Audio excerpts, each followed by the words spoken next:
वो इसलिए उनका राशन फ्री है, हाँ। गैस सिलेंडर फ्री है, राम मंदिर बनिए गया, अब मथुरा आने वाला है। अब क्या जोर है? क्या चाहिए? राम राज्य जो लाने की उनकी परिकल्पना है वो आप लोग को बुरा क्यों लगता है? इतना क्यों आप लोग परेशान हो जाते हैं? शंकराचार्य बैठे हुए हैं और किसी की बात नहीं मानते हैं। जो अपने गुरु की बात न मानता हो वो देश की क्या मानेगा। राम राज्य नहीं, रावण राज्य के लिए लोग राम राज सही है, राम राज कहाँ है? रावण है, कह रहे कि शुक्राचार्य इनके गुरु हैं। ये बड़ी बात है। इस बार तो देखिए भाजपा ने कह दिया कि अब की बार 400 पार। अब ये बताइए, अरे कहते हैं कि देश जो है संविधान से चलने वाला है, नियम कानून से चलने वाला है, तो संसद प्रमुख है कि शंकराचार्य प्रमुख?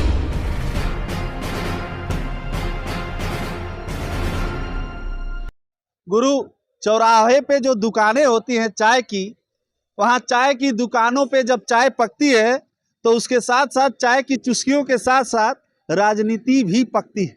राजनीति पर चर्चाएं होती हैं, इसके साथ साथ समाज के कई मुद्दों पर भी लोग बात करते हैं। हमने सोचा उसी चौराहे पर जो चाय की टपरी है, चाय की दुकान है, उसी पर पूछें कि आखिर देवरिया के लोग क्या चाहते हैं। लोकसभा चुनाव 2024 को लेके देवरिया में क्या माहौल है। आइए थोड़ा सा जगह हमको भी इस पे थोड़ा सा मिल जाए, क्योंकि भाई देखिए एडजस्ट करने वाला देश है। बहुत बहुत आपका स्वागत है। समाजवादी पार्टी से आप हैं, तो सबसे पहला यही सवाल है कि देवरिया में लोकसभा चुनाव 2024 को लेके क्या समाजवादी पार्टी की रणनीति है? क्या इस बार भी हर हर गंगे है कि कुछ हला भला होगा? सबसे पहले तो आपका स्वागत है जी जी आपके चैनल का स्वागत है जी कि कम से कम चौराहे की ओपिनियन लेने आए जी जी कि चौराहा क्या चाहता है। जी लोकसभा चुनाव जो आ रहा है ये आप देख रहे हैं कि पूरे शंकराचार्य, जितने शंकराचार्य हैं, मोदी जी के अगेंस्ट जा रहे हैं और वो अपनी बातें खुल करके कह रहे हैं। लेकिन धर्माचार्यों से बड़ा हमारा देश का प्रधानमंत्री है और प्रधानमंत्री जी अपने हिसाब से इस बात को कह रहे हैं, सारी चीजों को दरकिनार करते हुए, सभी शंकराचार्य, सभी सनातन धर्मियों को दरकिनार करते हुए ये 2024 का चुनाव लड़ने का जो उन्होंने एजेंडा बनाया है ये जनता समझ रही है। अच्छा, एक यहाँ पे काउंटर ये भी हो सकता है कि भाई साहब शंकराचार्य जो धार्मिक गुरु हैं, क्या अब उनसे राय लेकर राजनीति की जाएगी देश में? क्या उनसे राय लेकर जो है देश के फैसले किए जाएंगे? आप लोग कहते हैं कि देश जो है संविधान से चलने वाला है, नियम कानून से चलने वाला है, तो संसद प्रमुख है कि शंकराचार्य प्रमुख? ठीक बात, आपने ठीक सवाल उठाया। अब कोई बिजली का काम करना है तो इलेक्ट्रीशियन को तो पकड़ना होगा जी। अगर आपको कहीं फोड़ा हो गया है तो ऑपरेशन कराने के लिए डॉक्टर तो लेना होगा। वैसे ही जिससे हमारी सारी चीजें तय होती हैं, जिससे राजनीति तय होती है, जिससे देश में कुछ चीजें ऐसी हो रही हों तो उस पर राजनीतिज्ञों का ओपिनियन चाहिए। अगर हमारे धर्म की बात हो रही है कि हम पूजा पाठ कैसे करें, हम धर्म को अनुपालन करते हुए सुखी और समृद्ध कैसे हो सकते हैं, तब तो हमको भाई शंकराचार्य के साथ जाना होगा। ये बात में तो दम। नरेंद्र मोदी जी तो शंकराचार्य हमारे नहीं हो सकते। तो क्यों ऐसा कर रहे हैं मोदी जी? क्यों ऐसा कर रहे हैं? क्या लग रहा है भाई? राम राज्य जो लाने की उनकी परिकल्पना है वो आप लोग को बुरा क्यों लगता है? इतना क्यों आप लोग परेशान हो जाते हैं वो सुन के? वो बार बार यही तो कहते हैं कि राम राज्य की परिकल्पना पे हम लोग चल रहे हैं, देश में राम राज्य लाने की जो है हमारी नीति है। क्यों हंस क्यों रहे हैं भाई साहब आप? शंकराचार्य 4 हैं, हाँ, और नरेंद्र मोदी 1 है। वो राम राज्य लाना चाहते हैं जी। आप जो कह रहे हैं कि राम राज्य की जो परिकल्पना है, अरे ये राम राज्य में ऐसे नहीं होता है। कैसे होता है? गुरु वशिष्ठ की हर बात मानते थे। रामचंद्र भगवान राम सभी बात मानते थे।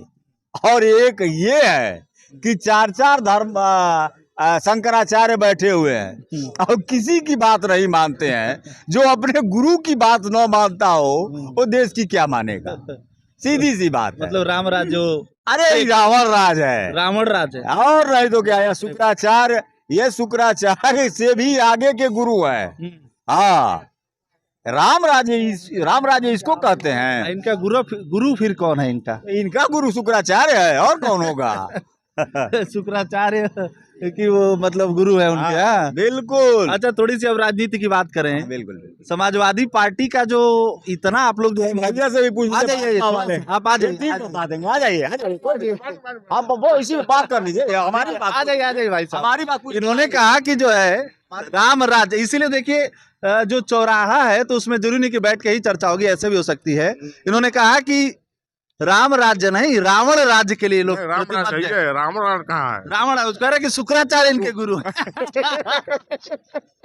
ये बड़ी बात है। अरे बाबा जी कौन कोई बात नहीं मानेगा। इस बात में सच्चाई है कि नहीं भाई साहब? शंकराचार्य ने कहा कि जो है राजनीतिकरण हो गया।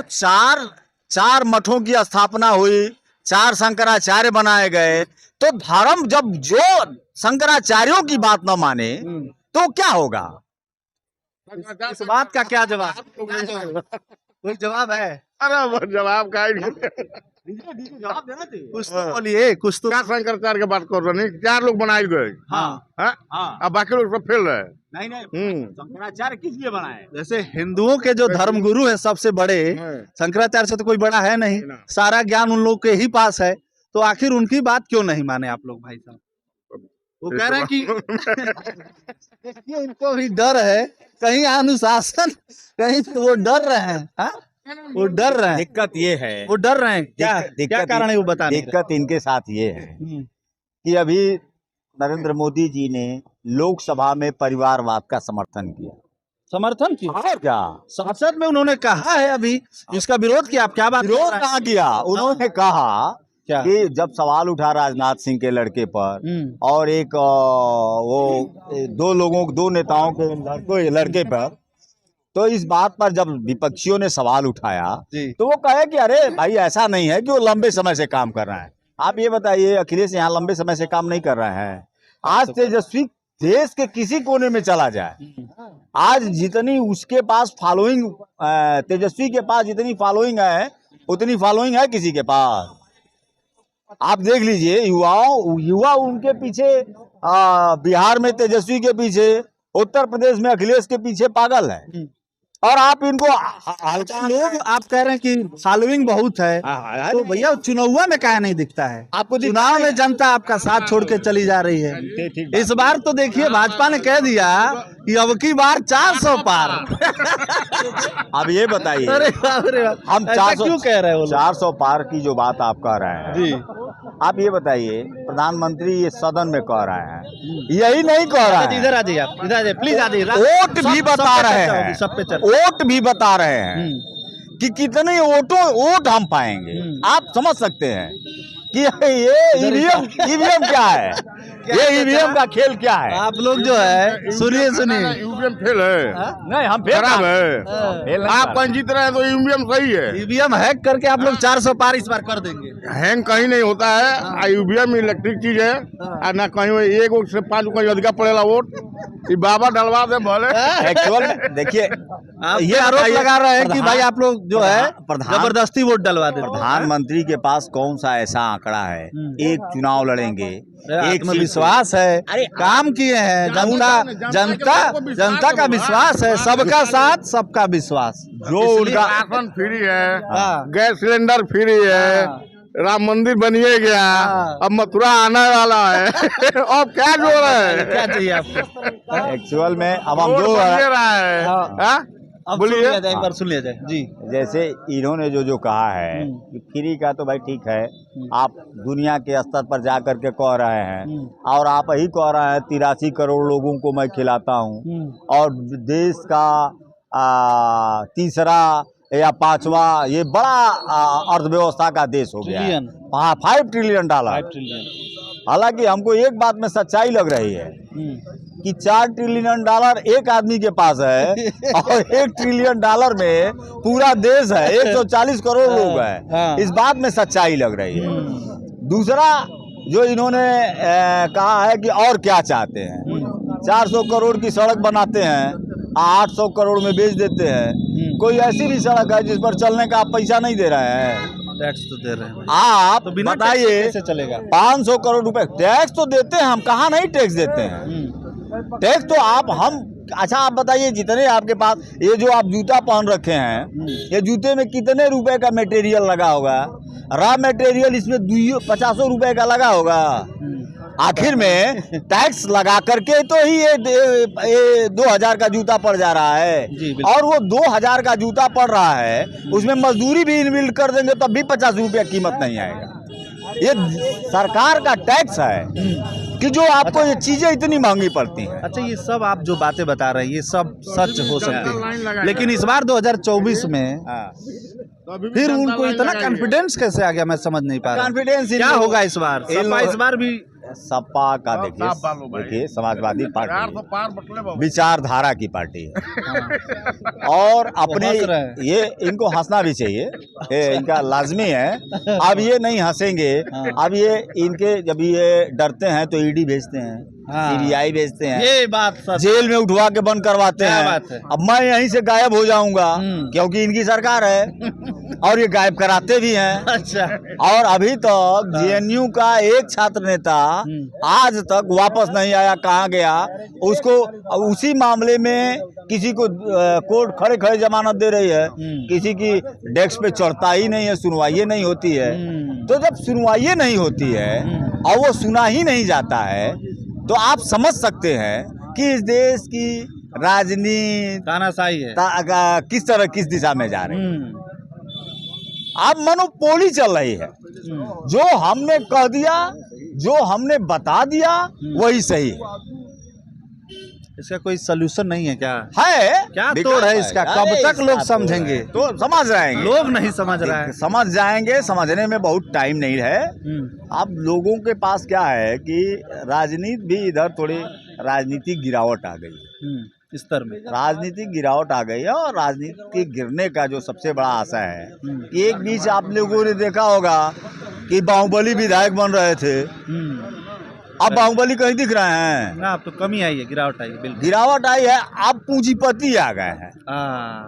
ये तो बात भी सच है। मैं ऐसा इसलिए कह रहा हूँ क्योंकि इसी जिले में जो है बड़े बड़े पूंजीपतियों का होर्डिंग लग रहा है। नाम नहीं बताऊंगा, आप लोग बताइएगा। तो ये बात आपकी बिल्कुल सही है और आप भी इस बात से सहमत होंगे, क्यों भाई साहब? देखिए, एक बात पे आप लोग सहमत हो गए। अब लगेगा दयाल का, दयाल फाउंडेशन आके चुनाव लड़ेगा। अब पता चलेगा कि कोई बहुत बड़ा कारपोरेटर आके यहाँ चुनाव लड़ेगा। तो ये सारी चीजें अब यहाँ चुनाव लड़ेंगे।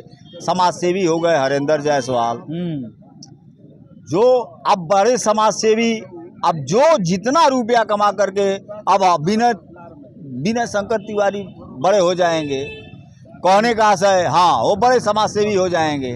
तो आप देख सकते हैं कि कैसे कैसे लोग, बड़े बड़े लोग आ रहे हैं और किस तरह की राजनीति हो रही है। भाई, जनता से जुड़े हुए लोगों को जब तक वोट नहीं देगी जनता, तो उनका उत्थान नहीं होना है। बाकी तो लोगों का उत्थान हो ही रहा है।